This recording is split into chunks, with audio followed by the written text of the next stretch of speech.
e giorni nei quali io ero occupata in un altro luogo, occupata in una battaglia difficile, difficilissima al fianco del compagno della mia vita. E è una strada lunga, molto faticosa, che però i giganti come lui non temono, non si lasciano spaventare.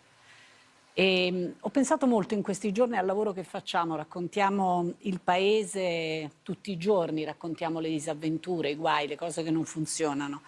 Ecco, poi ci sono delle cose che funzionano, ci sono delle eccellenze, la sanità veneta è un'eccellenza.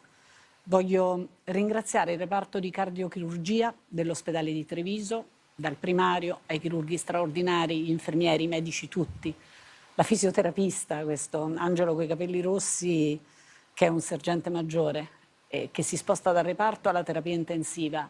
E poi voglio parlarvi della terapia intensiva perché lì dentro ci sono persone straordinarie che con senso del dovere, rigore, dedizione assoluta, ma anche un grande senso di umanità ti permettono di non sprofondare. A tutti loro va il mio grazie.